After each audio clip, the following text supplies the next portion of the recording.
بسم اللہ الرحمن الرحیم۔ السلام علیکم۔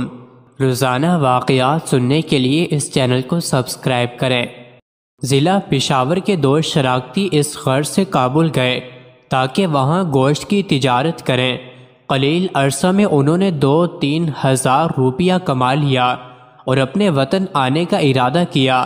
دونوں شراکتی اپنے منافع کی رقم ساتھ لے کر اپنے وطن کی طرف چل پڑے۔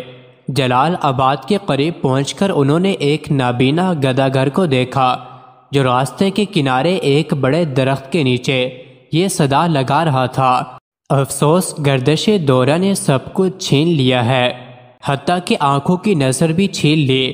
کیا ہی اچھا ہو اگر پھر ایک مرتبہ تھیلی پر روپیہ رکھنے کا موقع میسر آ جائے۔ بار بار وہ گداگر یہی جملے دہراتا تھا۔ دونوں شراکتی اس کے قریب پہنچ گئے اور گداگر سے دریافت کیا، بھائی تم زمانے کی گردش سے نالاں کیوں ہو؟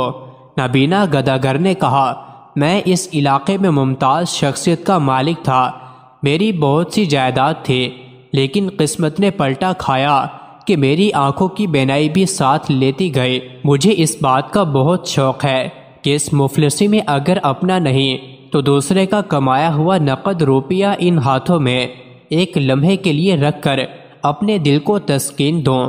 ان دونوں نے یہ فیصلہ کرتے ہوئے مناسب سمجھا کہ یہ ایک نابینا گداگر ہے، جائے گا کہاں؟ اپنے روپوں کی تھیلی اس کو ایک لمحے کے لیے دینے میں کیا حرج ہے؟ ایک نے روپوں کی وہ تھیلی گداگر کے ہاتھ میں دیتے ہوئے کہا، لو بھائی فقیر، اپنی تمنا پوری کر لو۔ گداگر نے تھیلی لیتے ہوئے ان کا شکریہ ادا کیا۔ تھوڑی دیر بعد ان میں سے ایک نے کہا، اب ہم کو ہماری روپوں کی تھیلی واپس کر دو، لیکن گداگر نے کمال سنجیدگی سے جواب دیا، تھیلی؟ کیسی تھیلی؟ دوسرے ساتھی نے گداگر سے کہا، مذاق مت کرو، تھیلی جلدی واپس کر دو، ہمیں دور جانا ہے۔ مگر گداگر نے تھیلی واپس کرنے سے انکار کر دیا۔ شراکتی حیران ہوئے کہ عجیب مصیبت میں پھنس گئے۔ گداگر نے کہا، میں نے تمام عمر یہاں بیٹھے بیٹھے گزار دی ہے، پیسہ جمع کیا، تم کہاں سے بدبخت ڈاکو یہاں پہنچ گئے جو میری ساری عمر کی کمائی ایسی آسانی سے چھین لینا چاہتے ہو؟ شراکتوں نے جب گداگر کے یہ الفاظ سنے تو حواس باختہ ہو گئے۔ گداگر اٹھ کر چلنے لگا تو دونوں نے اپنا روپیہ اس سے زبردستی چھین لینے کی کوشش کی، لیکن گداگر نے زور زور سے چلانا شروع کیا، ڈاکو ڈاکو، کوئی مدد کو پہنچے۔ پاسی بستی تھی، وہاں کے لوگ جائے وقوع پر پہنچ گئے اور ان دو شراکتیوں کو ڈاکو خیال کرتے ہوئے گرفتار کر لیا۔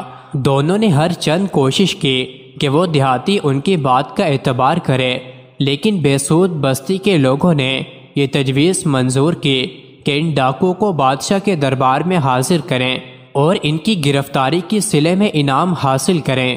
چنانچہ دونوں کو بما گداگر بادشاہ کے دربار میں حاضر کیا گیا۔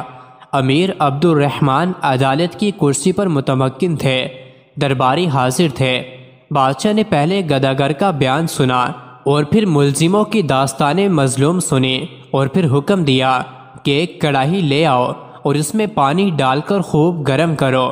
یہ سنتے ہی دونوں شراکتی بیچارے سہم گئے، اس دردناک طریقے سے اپنی موت کا خیال کرنے لگے۔ ان کی آنکھوں میں اندھیرا چھا گیا۔ کڑاہی لائی گئی، پانی ڈال کر خوب گرم کر کے حکم کا انتظار ہونے لگا۔ بادشاہ نے غضب ناک ہو کر کہا، لاؤ وہ روپوں کی تھیلی، کھول کر پانی میں ڈال دو۔ فوراً حکم کی تعمیل ہوئی۔ بادشاہ نے پھر کہا، کڑاہی سے سب دور ہٹ جاؤ۔ چنانچہ سب علیحدہ ہو گئے۔ بادشاہ مسند انصاف سے اٹھا اور کڑاہی کے پاس آ کر گرم پانی کی سطح باغور دیکھ کر واپس چلا گیا اور حکم دیا، کڑاہی کا پانی گرا کر روپیہ شراکتیوں کے حوالے کر دیا جائے جو تھوڑی دیر قبل اپنی موت کا انتظار کر رہے تھے، اب خوشی کے مارے پھولے نہ سماتے تھے۔ بادشاہ نے فرمایا، نابینا گداگر کو مناسب سزا دی جائے۔ لوگوں میں چہمہ گوئیاں شروع ہو گئی۔ قاضی نے جرأت کرتے ہوئے فیصلے کی تفصیل سننے کی خواہش ظاہر کی۔ بادشاہ نے فرمایا، جن دو شخصیتوں کو ملزم ٹھہرایا گیا تھا وہ در حقیقت وہ بالکل بے گناہ تھے۔ انہوں نے گوشت فروخت کر کے روپیہ جمع کیا تھا، کیونکہ گرم پانی کی سطح پر چربی کے پگھلتے ہوئے ذرات ظاہر ہوئے، جس سے ظاہر ہوا کہ یہ ان گوشت فروشوں کے ہاتھ کا میل ہے جو ان کے ہاتھوں پر گوشت کی چربی کی وجہ سے بڑھتا تھا، وہ روپوں کو بھی لگ گیا تھا۔ بادشاہ کے اس فیصلے سے حاضرین دربار بے حد خوش ہوئے۔ مزید ایسی ہی ویڈیوز کے لیے چینل کو ضرور سبسکرائب کریں۔